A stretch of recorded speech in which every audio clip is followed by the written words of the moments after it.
पवन भाई, बंदी छोड़ संत गुरु रामपाल जी महाराज जी की जय हो। पवन भाई सत साहेब, पवन भाई एक छोटी सी शंका है। हमने पवन भाई आपका सत्संग सुना था कल रात को। भगत से आप सत्संग कर रहे थे, उस भगत ने एक सवाल पूछा था आपसे। वो सवाल था भगत जी, जैसे कनक में हम दवाई रखते हैं और वो रखनी नहीं है हमने, पर पवन भाई हम एक जिम्मेदार के पास लगे हुए हैं, तो हमने जिम्मेदार कहता है दवाई रख दो, हमें रखनी पड़ती है। और खेत में जैसे कीड़े कीड़े मकोड़े का जो भी हम सफरा करते हैं दवाई का, वो भी हम करते हैं। तो पवन भाई थोड़ा समस्या का समाधान बताइए, क्या करना होगा हमें। बड़ी मुश्किल से परमात्मा की कृपा हुई है हम पे, कोई ऐसी भूल चूक ना हो जाए जिससे हमसे परमात्मा दूर हो जाए, कोई ऐसी गलती ना कर बैठे। बड़ी मुश्किल से तो परमात्मा की दया हुई है पवन भाई, थोड़ा इस बात का समाधान दें हमें। हम थोड़ा आगे फिर अपना कुछ सोचें या कुछ फिर अपना विचार करें, भी गिरनी नहीं करनी है, कुछ बताएं पवन भाई। सत साहेब पवन भाई। बंदी छोड़ सतगुरु रामपाल जी महाराज जी की जय हो। सतसाई भगत जी, देखिए बड़े भैया, आपने जो सवाल किया है उसका जवाब तो परमेश्वर दास को निमित्त बनवा के आप जी को दिलवा देंगे, लेकिन उस जवाब के ऊपर अमल करना, उस जवाब को मानना या ना मानना, वो आपके अपने ज्ञान आधार के ऊपर निर्भर करता है। और दास ने पहले भी जिक्र किया था परमेश्वर के ज्ञान आधार से कि इस भक्ति मार्ग में केवल वही नियम नहीं है जो नियम हमें नाम दीक्षा के समय दिए जाते हैं। जैसे प्रथम नाम के समय परमेश्वर हमें 11 नियम देते हैं, सतनाम के बाद हमें 34 नियम दिए जाते हैं।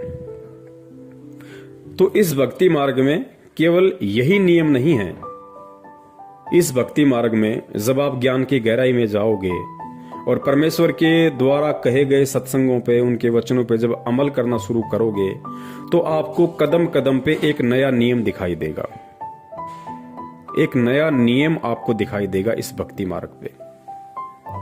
और आपने जो सवाल किया है वो आपने क्यों किया?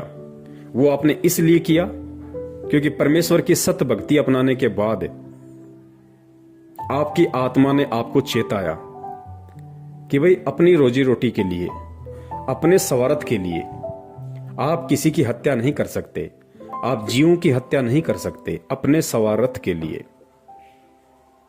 तो भगत जी, इसका जो समाधान है, इसका समाधान यही है कि जिस व्यक्ति को परम पूज्य सतगुरु रामपाल जी महाराज जी का ज्ञान हो जाएगा और जो उनके तत्व ज्ञान को ध्यान से सुनता है, गहराई से सुनता है, तो उस तत्व ज्ञान में परमेश्वर ने बताया कि एक भगत को अपने गुरुदेव से क्या मांगना चाहिए। सबसे पहले तो भगत को अपने गुरुदेव से यही मांगना चाहिए कि भक्ति दान मोहे दीजियो देवन के देवा हो।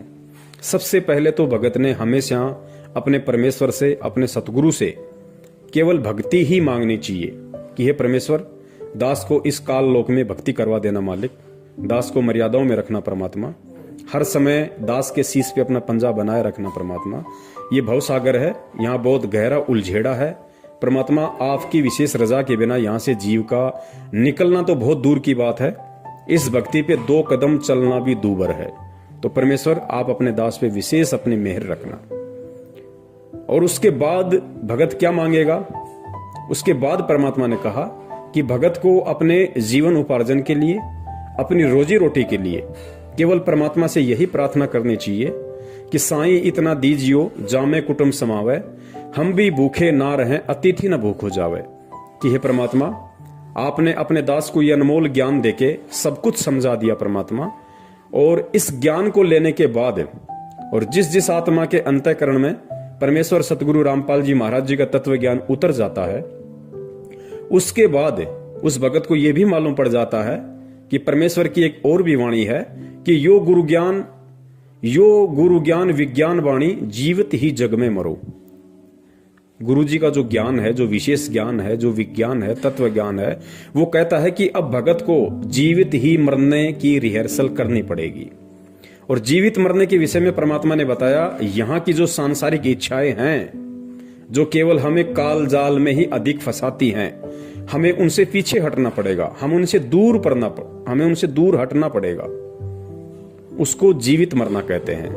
गुरुदेव ने बताया जैसे आपका पड़ोसी 4 व्हीलर ले आता है, या आपका पड़ोसी कोई बहुत अच्छी फैक्ट्री लगा लेता है, बहुत अच्छा पैसा कमा रहा है, तो उस पड़ोसी को देख के यदि हमें ज्ञान है तो हमने अपने मन में जैसी सांसारिक भोग विलासिता की वस्तुएं उसके पास में है, उनको प्राप्त करने की इच्छा हमारे अंदर उत्पन्न नहीं होनी चाहिए। उसी को जीवित मरना कहते हैं। तो उसके बाद परमात्मा ने बताया कि दूसरी बात केवल परमात्मा से हमारे को यही मांगनी है कि साईं इतना दीजिए जिसमें कुटुंब समावे, और हम भी भूखे ना रहें, साधु न भूखो जाओ। तो भगत जी फिर आप ये बताइए, फिर जीव हत्या करने वाली बात आ कहां जाएगी?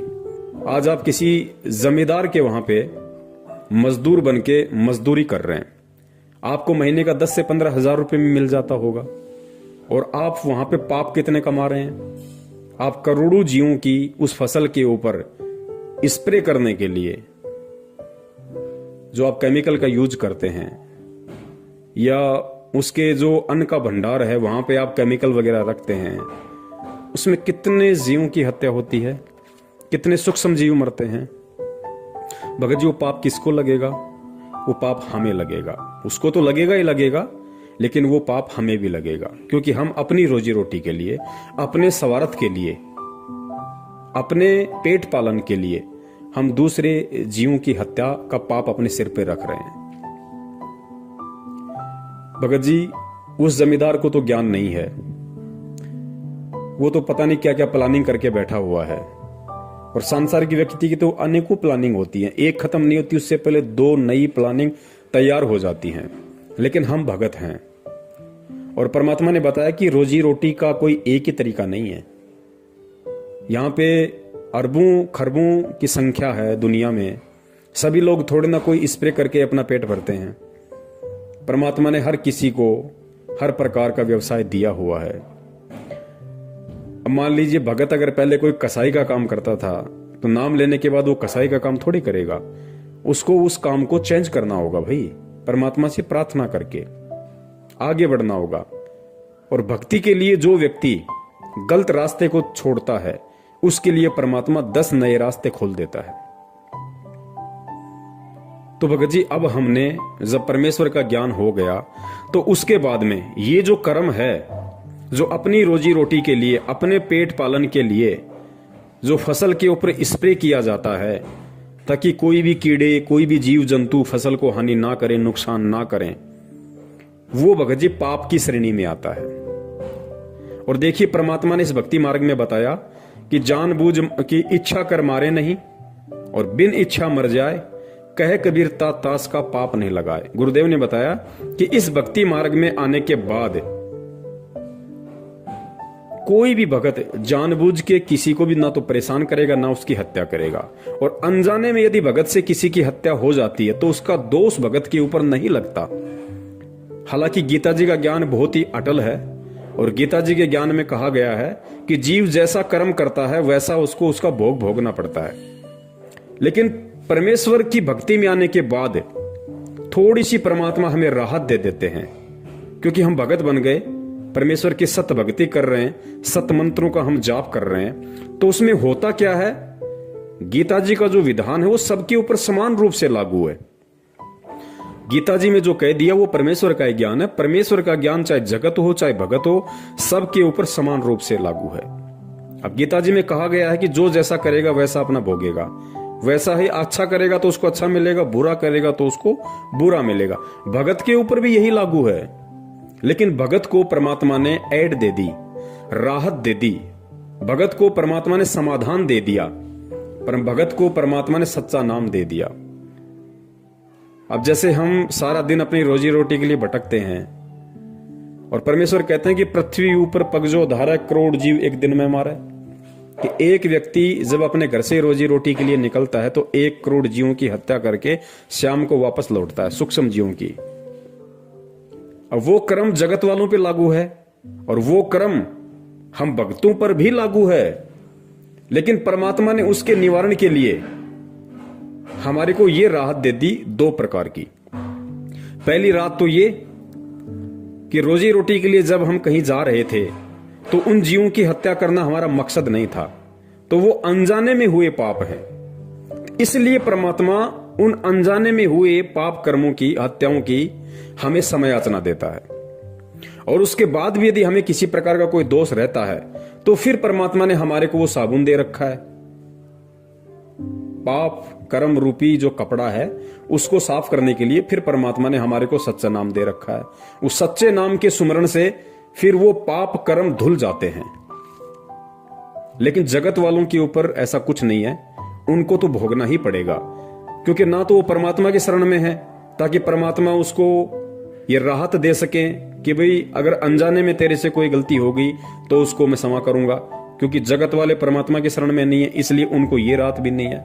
और ऊपर से उनके पास कोई सतनाम भी नहीं है, सच्चा नाम भी नहीं है, परमात्मा की शरण भी नहीं है, तो जगत वाले तो हर तरीके से पाप में ही गल रहे हैं। लेकिन हम भक्तों को परमात्मा ने अनजाने में हुए या धोखे से यदि हमारे साथ किसी ने कोई छलबल किया है तो उसका पाप कर्म हमारे ऊपर नहीं लगता है, ये परमेश्वर ने हमें राहत दे दी।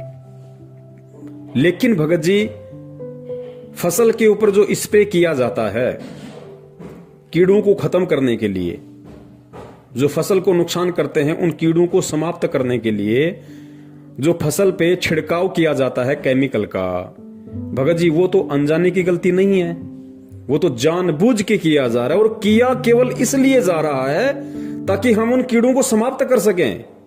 उन कीड़ों को जानबूझ के मारने के लिए वो स्प्रे किया जाता है ताकि फसल बर्बाद ना हो, फसल को किसी प्रकार का कोई नुकसान ना हो।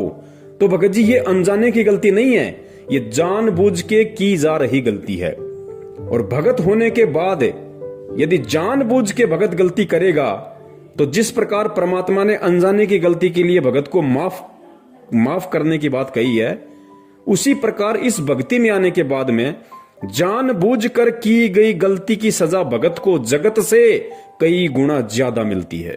यह परमात्मा का विधान है। तो भाई हम ऐसे पंगे में पांव क्यों दें?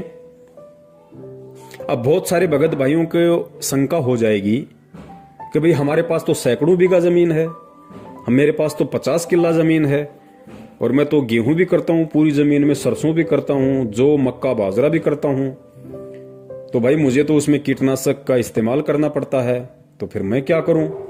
देखिए भगत जी, ये सतगुरु रामपाल जी महाराज जी की सत भक्ति है, और इस भक्ति में सबसे पहले हमने भगत बनना पड़ेगा, साधु बनना पड़ेगा। और साधु बनने के लिए सबसे पहले हमें अपनी इच्छाओं को सीमित करना पड़ेगा। जब हम अपनी इच्छाओं को सीमित करेंगे तो भले ही मेरे पास में 50 किला जमीन हो, अगर मैंने अपनी इच्छाओं को समाप्त करना शुरू कर दिया है, अपनी फालतू की इच्छाओं को वश में करना शुरू कर दिया है, तो मुझे 50 किला जमीन में गेहूं उत्पादन करने की कोई आवश्यकता नहीं है।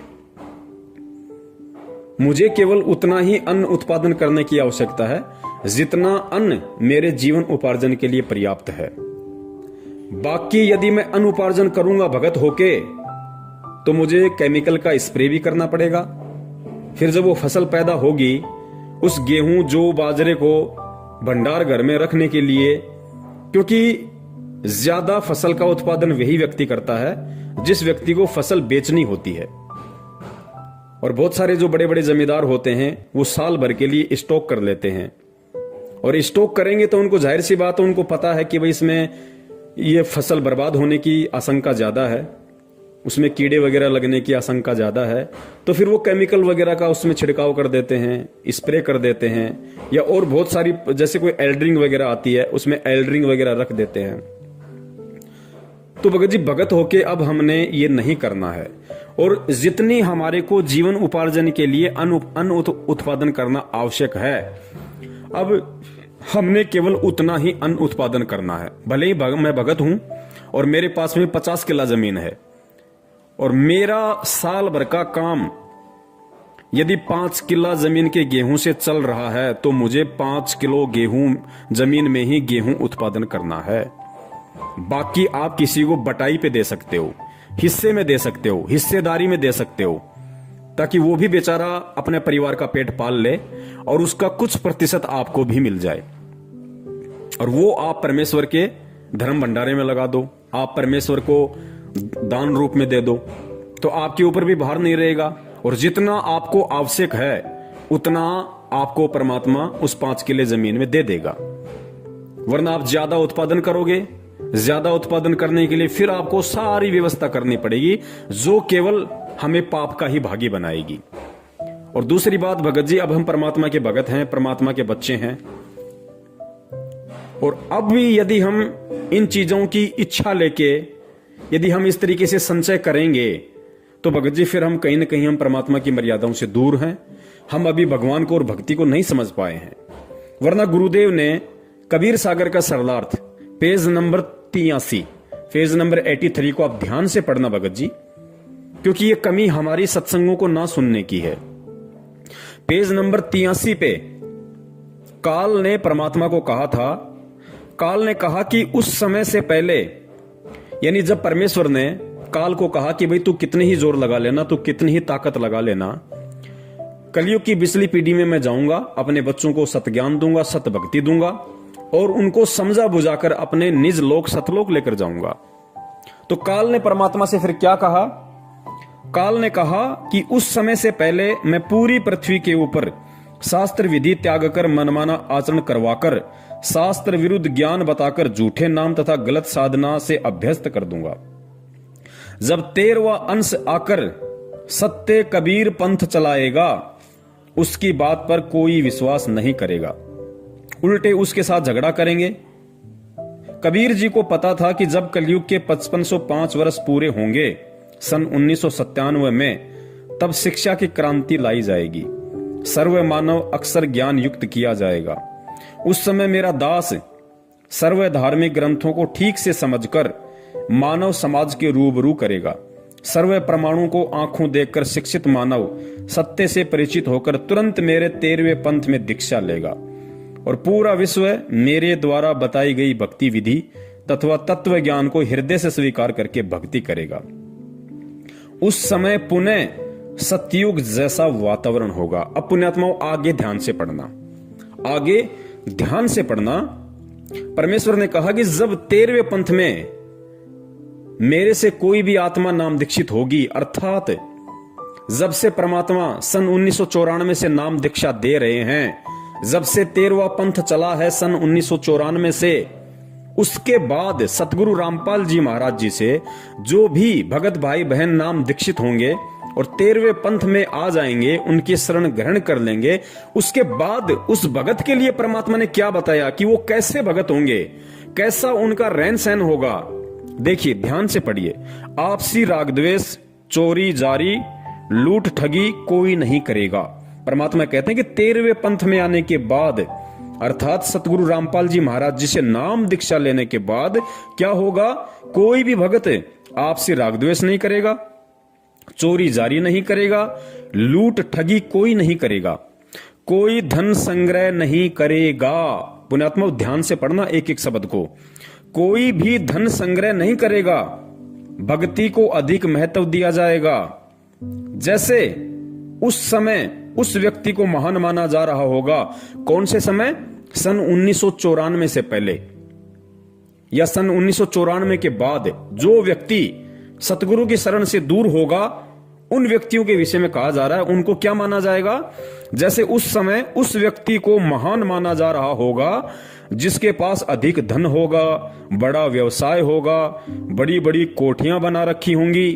परंतु 13वें पंथ के प्रारंभ होने के पश्चात, अर्थात सन 1994 में सतगुरु रामपाल जी महाराज जी से नाम दीक्षा लेने के बाद, परंतु 13वें पंथ के प्रारंभ होने के पश्चात उन व्यक्तियों को मूर्ख माना जाएगा। पुण्यात्माओं ध्यान से सुनना इस बात को कि सन 1994 के बाद, अर्थात सतगुरु रामपाल जी महाराज जी से नाम दीक्षा लेने के बाद, उनके इस सत कबीर पंथ से में दीक्षित होने के बाद, इस सत कबीर पंथ रूपी यूनिवर्सिटी में एडमिशन लेने के बाद किस व्यक्ति को, किस भगत को मूर्ख माना जाएगा?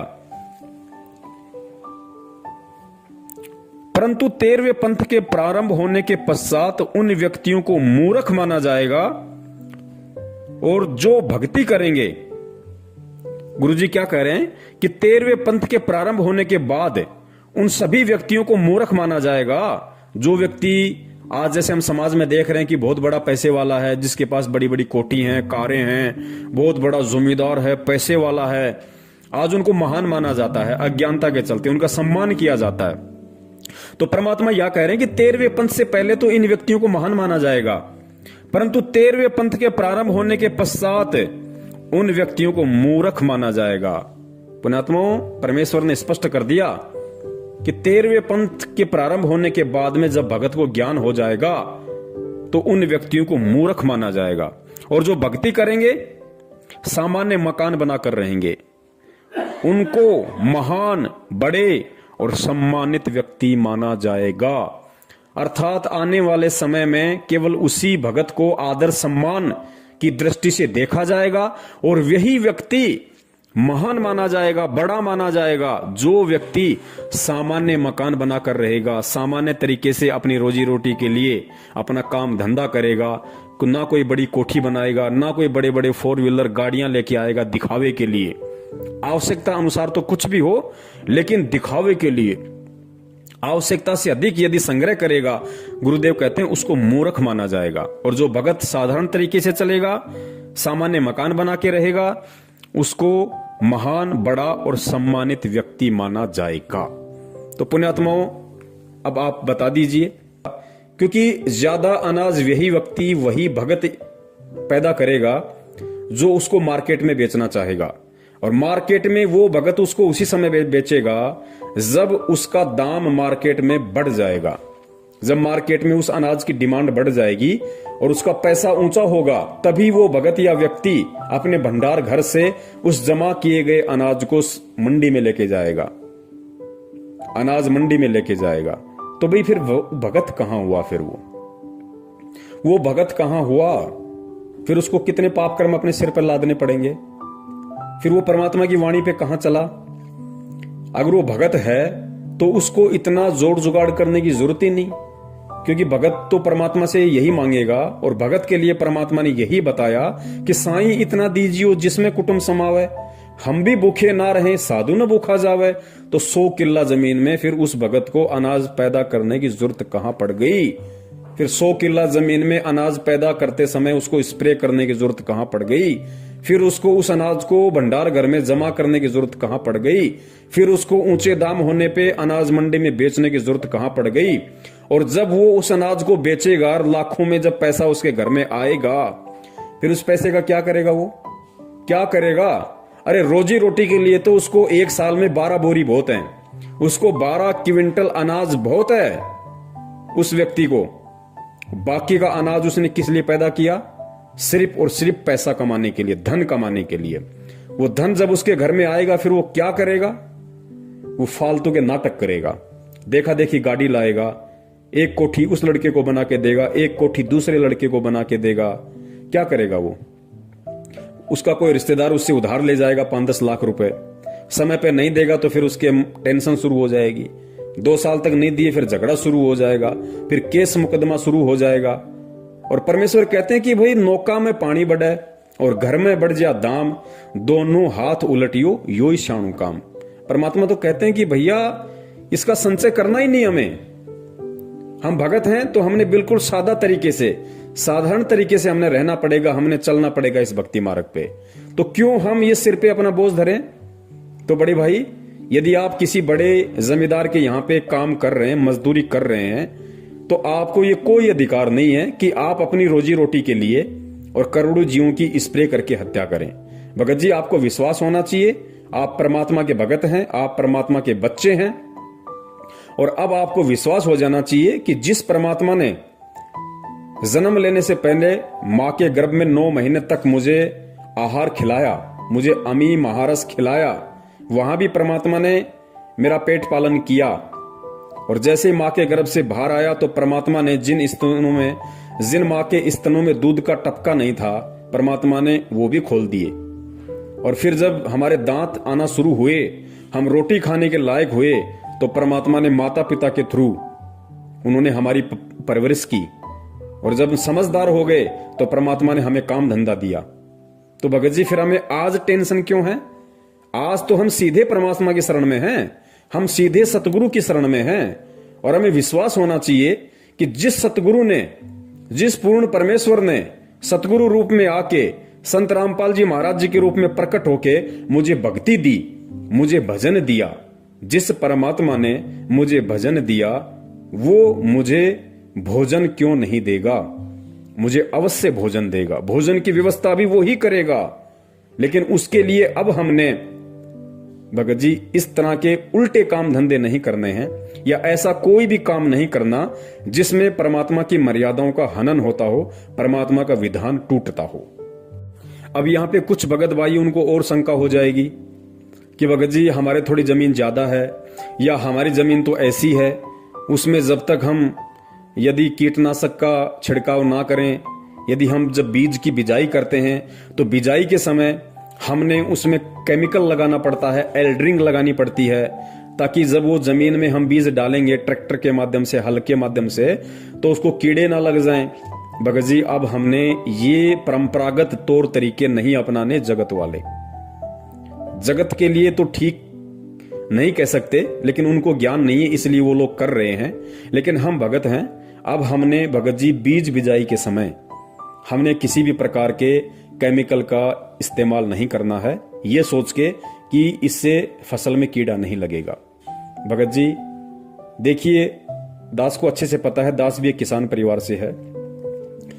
जब हमारे माता पिता खेत में बिजाई वगैरह करते थे बीज की ट्रैक्टर के माध्यम से, तो वो क्या करते थे कि जैसे बीज लेके आए महंगा, और फिर साथ में एक 100 ग्राम की एक एल्ड्रिंग बोला करते थे उसको, एक केमिकल का डब्बा लाते थे, उसको छुपा के रखते थे किसी बच्चे के हाथ न लग जाए, क्योंकि जहर होता है।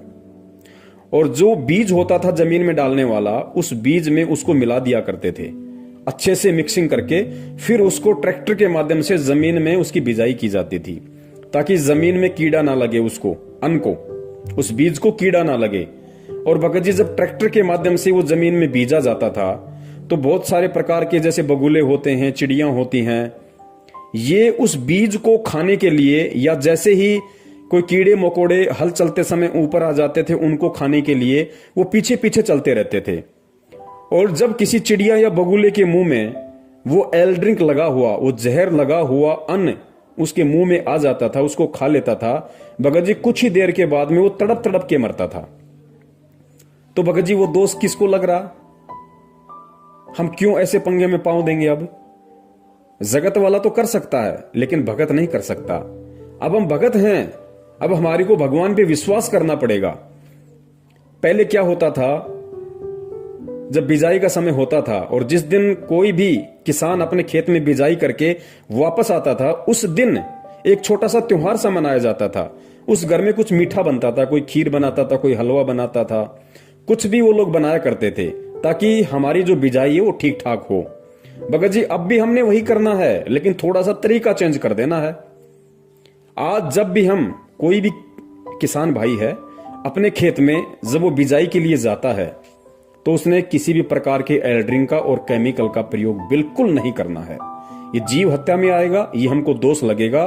जब तक नहीं पता था हम कर रहे थे, वो एक बात अलग थी, लेकिन भगत जी अब हम ये नहीं कर सकते। अब हम उस तरीके को चेंज करेंगे, क्योंकि हम सतगुरु की शरण में हैं और धरती पे भगवान है। क्या नहीं कर देगा परमात्मा? जब उस परमात्मा ने धना भगत के, और इतना बता दिया परमात्मा ने कि धना भगत ने एक दिखावे के लिए और कंकर पत्थर इकट्ठे करके और खेत में बीज दिए, और परमात्मा ने उस कंकर पत्थर से तुम्बे खड़े कर दिए, और तुम्बों के अंदर, जो कि अविश्वसनीय, कोई नहीं कर सकता, दुनिया की कोई साइंस नहीं कर सकती, परमात्मा ने उन तुम्बों के अंदर ज्वार पैदा कर दी, अन्न पैदा कर दिया। भगत जी आज भी तो वही परमात्मा धरती पे है, और विश्वास तो हमें धना भगत से ज्यादा होना चाहिए, क्योंकि धना भगत तो उस समय परमात्मा की शरण में भी नहीं था। उसके तो पिछले जन्म के कोई भक्ति पुण्य संस्कार थे, जिस आधार से परमात्मा ने उसके कंकर को ज्वार बना दिया। और आज हम तो डायरेक्ट सतगुरु की शरण में हैं, उस भगवान की शरण में हैं। आज क्या वो परमात्मा बिना केमिकल के हमारी फसल को नहीं उपजा देगा? लेकिन भगत जी हमें विश्वास नहीं है। अब जो मेरे किसान भाई हैं, जो भगत भाई हैं, जो किसान है, अब वो तरीका चेंज कर दें और भगवान पे विश्वास करना शुरू करें। फिर कब करेंगे भाई? आप जब भी अपने खेत में बिजाई के लिए जाओ, भगत जी, अपने घर पे आपने जो दरबार बना रखा है परमात्मा का, भगत जी उस बीज को वहां रखो, मालिक के वहां दरबार पे, परमात्मा के चरणों में रखो उस बीज को नीचे दरबार के, और परमेश्वर से अरदास करो कि हे परमपिता परमेश्वर, आपका दास आपके ज्ञान आधार पे चलते हुए, परमात्मा मैं जीव हूं, मैं नादान हूं, हालांकि मुझे इतना विश्वास नहीं है क्योंकि वर्षों से मैं इसी विधि से ये जहर लगा लगा के जमीन में बीज डाल रहा हूं। लेकिन परमात्मा अब मुझे आपके विधान का पता चल रहा है और मैं आप पे विश्वास करते हुए मेरे परमपिता परमात्मा, अब आपका दास खेत में बिजाई के लिए जा रहा है और परमात्मा आपका दास आपके चरण कमलों में ज्योति हवन का संकल्प करता है। परमेश्वर अपने दास के इस ज्योति हवन को स्वीकार करें और परमात्मा आप जी दया करना, आपके दास की जीवन उपार्जन के लिए इतना अन्न हो जाए परमात्मा, जिससे दास का जो परिवार है उसका पेट पालन हो जाए और आपकी भक्ति में किसी भी प्रकार की कोई बाधा उत्पन्न ना हो। और परमात्मा मैं अब उन परंपरागत तौर तरीकों को, उन दुनिया वालों की देखा देखी अब मैं जीव हत्या नहीं कर सकता। मैं अच्छी फसल की पैदावार के लिए या इस बीज में किसी प्रकार का कोई कीड़ा ना लगे उसके लिए परमात्मा मैं अब बिल्कुल भी केमिकल का इस्तेमाल नहीं करूंगा। मैं बिल्कुल भी जीव हत्या का जो पाप लगता है मैं उसका दोषी नहीं बनना चाहता। परमात्मा दास की ज्योति को स्वीकार करें और परमात्मा जैसी आपकी इच्छा होगी, आपका दास आपके भरोसे परमात्मा बीज बिजाई के लिए जा रहा है। पुण्यात्मा आप विश्वास तो करके देखो परमात्मा पे, धरती पे भगवान है और आप तो भगवान की शरण में हो डायरेक्ट। परमात्मा क्या से क्या नहीं कर देगा। जब बिना परमात्मा की शरण के धना भगत के कंकर को परमात्मा ने तुम्बा बना के ज्वार पैदा कर दी, तो क्या तुम्हारे खेत में परमात्मा कुछ नहीं कर देगा? लेकिन हमें धना भगत के उतना विश्वास नहीं है। और परमात्मा कहते हैं, कहे कबीर सुनो बे साधो, मैं तो हूं विश्वास में। तो पुण्यात्माओं हमने विश्वास करना पड़ेगा। भगवान धरती पे है, हमने ये अपनी अंतरात्मा से, अपने हृदय से इस बात को स्वीकार करना पड़ेगा कि फिर परमात्मा क्या से क्या नहीं कर सकता। परमात्मा कुछ भी कर देगा क्योंकि वो कुछ भी करने में समर्थ है। पुण्यात्माओं ये परिवार हमारा नहीं है। इस परिवार के पेट पालन की चिंता हमें नहीं होनी चाहिए कि फसल नहीं होगी तो क्या होगा, कहां से लाऊंगा, कैसे खिलाऊंगा।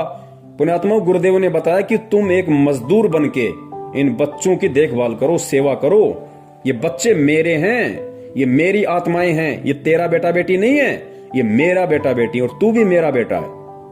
तू केवल मजदूरी कर एक सेवा के तौर पे, बाकी काम मेरा है। अरे जो परमात्मा तीनों लोकों में प्रवेश करके सभी जीव आत्माओं का धारण पोषण कर रहा है, पुण्यात्माओं जब हम उसकी डायरेक्ट शरण में हैं तो क्या हमारी नहीं करेगा?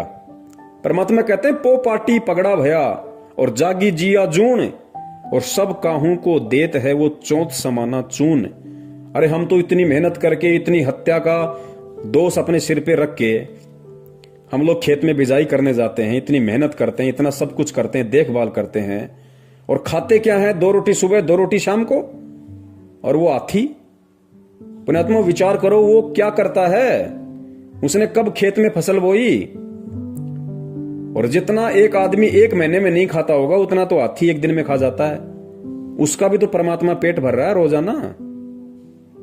तो भाई हमें विश्वास करना पड़ेगा भगवान पे, फिर देखना परमात्मा का खेल। और फिर जो भगत होगा वो केवल इतना ही अन्न उत्पादन करेगा जितना उसके परिवार की, उसके कुटुंब की आवश्यकता होगी, और आवश्यकता के अनुसार करेगा तो उसको भंडार करने की जरूरत ही नहीं। वो सीधा सीधा अपने घर में 8-10 बोरी जो भी होंगी अपना रोजी रोटी के लिए अपना वो रख लेगा और बाकी को अपना मार्केट में सेल कर देगा, नमक लूण मिर्ची के लिए या अन्य छोटी मोटी आवश्यकता की जो वस्तुएं हैं उसके लिए। यदि उसको अन्न कुछ बचता है तो उसके लिए वो अनाज मंडी में उसको सेल कर देगा, और साल भर का उसको जितना चाहिए उतना वो अपने घर पे रख लेगा। तो साल भर में अनाज का कुछ खराब होता नहीं है। तो हम उस पाप से भी बच गए और परमात्मा की वाणी पे भी हम चल गए कि साईं इतना दीजिए जिसमें कुटुंब समाव, हम भी भूखे ना रहे अतीत न भूख हो जाए। तो ये तो था हमारे किसान भाइयों के लिए। और बाकी मेरे जैसे जो भाई बहन हैं जो अपना रोज खाते हैं, रोज कमाते हैं, उनको तो किसी प्रकार की दिक्कत ही नहीं है, ना उनको जमा करना, क्योंकि आटे का 5 या 10 किलो का एक कट्टा आता है, अपना ले आओ, 5 दिन में खत्म, फिर दूसरा ले आओ। तो हमें तो किसी प्रकार की दिक्कत ही नहीं है। तो किसान भाइयों को इस तरीके से इस भक्ति मार्ग पे अब परमेश्वर पे विश्वास करके और दुनिया वालों की देखा देखी फालतू की चीजों की इच्छा के लिए, या वैसे भी नादानी में जैसे दुनिया पहले जो सारे ये कर्म कर रही थी, एल्ड्रिंग लगा के, केमिकल लगा के बीज की बिजाई करना, फिर फसल के ऊपर स्प्रे करना। पुण्यात्माओं, अब हमने धना भगत जी से ये सीख लेते हुए और परमात्मा धरती पे है इस बात को अपने हृदय में समा के और मालिक पे विश्वास करके अब हमने चलना पड़ेगा। फिर परमात्मा हमारे से दूर नहीं है, वो सब देख रहा है, वो सब देख रहा है। और परमात्मा कहते हैं साहिब से सब होता है, बंदे से कुछ नहीं, वो राई से पर्वत कर दे, फिर पर्वत से राई।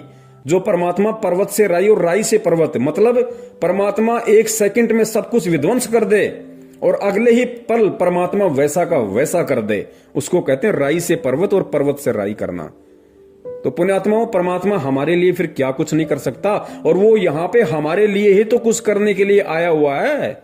और किस लिए आया परमात्मा सतलोक छोड़ के? आप और हमारे लिए आया हुआ है। हमें वो भक्ति देने के लिए आया है, अपना विधान संविधान बताने के लिए आया है, उस संविधान पे हमारे को चलना कैसे है वो बताने के लिए आया है। और जब हम परमात्मा के हिसाब से चलेंगे, परमात्मा के संविधान पे चलेंगे, तो पुण्यात्माओं फिर परमात्मा क्या नहीं कर देगा? परमात्मा कुछ से कुछ भी कर देगा। तो अब हमने इन सब बातों का पुण्यात्माओं विशेष तौर से ध्यान रखना है। और दास केवल उतनी ही बात आप जियों को कहेगा जो बात परमेश्वर के ज्ञान आधार से है, और जिस बात पे दास खुद भी चलता है। दास केवल वही बात अपने वीडियो के माध्यम से भगत समाज को बताता है जो दास भी अमल करता है, वरना दास को भी परमात्मा की विधान का अच्छे से पता है कि करनी तज कथनी कथ है, अज्ञानी दिन रात, कुत्ते जू भोकत फिरे, सुनी सुनाई बात। तो मैं कुत्ते की शरण में आ जाऊंगा अगर मैं संगत को, मेरे भगत भाई बहनों को सलाह देता रहा, उनका समाधान करता रहा, और मैं खुद यदि उन पॉइंट्स पे अमल नहीं करूंगा, तो पुण्यात्मा फिर मैं कुत्ते की शरण में आ जाऊंगा, परमात्मा मुझे कभी माफ नहीं करेगा। इसलिए दास केवल उतनी ही बात बोलता है और वही सलाह अपने भगत भाई बहनों को देता है जो दास उन पे अमल करता है। अन्यथा दास को कोई अधिकार नहीं है किसी को कोई सलाह देने की। तो पुण्यात्माओं, अब हम भगत हैं और परमात्मा धरती पे है, अब हमने इस तरीके से चलना होगा। और भगत जी, ठीक है, आप किसी जमींदार के वहां पे काम कर रहे हैं, आप उसका ये सीजन तो निकालो, बीच में छोड़ोगे वो भी ठीक नहीं है, किसी को धोखा देना भी गलत है। लेकिन आप जब तक वहां पे काम कर रहे हो और आपके सामने ऐसी नौबत है, तो भगत जी ये सीजन तो आपने उसका निकालना पड़ेगा। और परमात्मा से आप जी प्रार्थना कर करके जब भी आप अपना वो करो, स्प्रे वगैरह कुछ भी आपको करना पड़े, तो अपना जो भी परमेश्वर का आपको नाम मिला हुआ है, आप परमेश्वर के नाम के साथ में और मंगलाचरण के साथ में आप जी ने परमात्मा से प्रार्थना करते हुए, समय याचना करते हुए आपने अपना वो कर्म करना है कि परमात्मा जैसे तैसे करके इसका ये सीजन निकल जाए, उसके बाद ये अपने मैं अपने, और परमेश्वर मैं रोड पे ठेला लगा के अपना जीवन उपार्जन कर लूंगा, लेकिन इस पाप में पांव दोबारा नहीं दूंगा। तो भाई इस तरीके से हमने बचना पड़ेगा भगत जी, क्योंकि ये सब कुछ काल के दाव हैं। देखो, ऐसे उपाय वो व्यक्ति करता है जो भक्तिहीन है, जिसके पास में भक्ति नहीं है, जिसको भगवान पे विश्वास नहीं है, या जिसको बहुत सारी इच्छाएं जिसके अंदर हैं। तो भगत जी वो व्यक्ति इस तरह के काम किया करता है, और काल यही चाहता है, क्योंकि अभी परमात्मा ने पढ़वाया ना, काल ने कहा था कि उस समय तक तो मैं इन जीवों को भक्ति से इतना दूर कर दूंगा, भगवान से इतना दूर कर दूंगा कि जब 13वें पंथ में तेरा दास जाएगा तो कोई उसकी बात को स्वीकार भी नहीं करेगा। लेकिन भगत जी अब हमने, चूंकि हम अगर भगत बने हैं, तो भगत जी हमने भगत बन के दिखाना पड़ेगा। हमने भगत के गुण, भगत के लक्षण अपने ऊपर धारण करके दिखाने पड़ेंगे। हमने काल को नीचा और सतगुरु का मस्तिष्क इस ज्ञान आधार से ऊंचा करके दिखाना पड़ेगा कि हम संत रामपाल जी महाराज जी के सच्चे भगत हैं, हम उनके सच्चे शिष्य हैं, ताकि काल को भी शर्म आ जाए कि वास्तव में जो परमेश्वर ने कहा था मेरे से, वो परमात्मा ने मेरी लाख कोशिशों के बावजूद भी कर दिखाया। तो ये खाली एक किसान वाला क्षेत्र नहीं, जिस भी क्षेत्र में या जिस भी व्यवसाय में जो भी भगत भाई बहन हैं, और यदि उन व्यवसाय में उस व्यवसाय के अकॉर्डिंग यदि ऐसी कोई प्रॉब्लम है, ऐसी कोई दिक्कत है, ऐसी कोई बाधा है जो परमात्मा के विधान के खिलाफ है, परमात्मा की जहां मर्यादाओं का हनन होता है, तो उन भगत भाई बहनों ने भी परमात्मा के ज्ञान आधार से इसी प्रकार उनका समाधान करना पड़ेगा।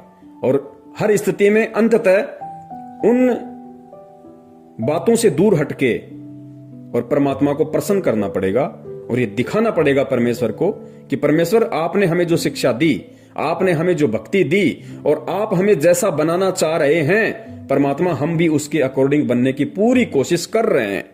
तो गुरुदेव कहते हैं जब इंसान खड़ा होकर चलने लगता है तो परमात्मा पीछे से धक्का मार देता है, और जो मेरे जैसा नालायक घुटने टेक के बैठ गया उसको परमात्मा क्या जबरदस्ती खड़ा करेगा। तो भाई अगर हम भगत बने हैं तो हमने फिर भगत पूरा ही बनना है, कच्चा भगत नहीं बनना, फिर आधा अधूरा भगत नहीं बनना, परमात्मा को दुखी नहीं करना। क्योंकि हमारे राजस्थान में कहावत है कि भाई जब ओखली में सिर दे दिया तो फिर मूसल से क्या डरना। अरे जब ओखली में मुंह दे दिया फिर मूसल से क्या डरना। जब परमात्मा की भक्ति अपना ली, भगत बनने की जो प्रोसीजर है वो हमने शुरू कर दी, तो भाई भगत ही बन के दिखाना फिर, ताकि दुनिया भी याद रखे और दुनिया भी सोचने पे मजबूर हो जाए कि भाई अगर भगत हो तो संत रामपाल जी महाराज के जैसे हों। बंदी छोड़ सतगुरु रामपाल जी महाराज की जय हो। सत साहिब।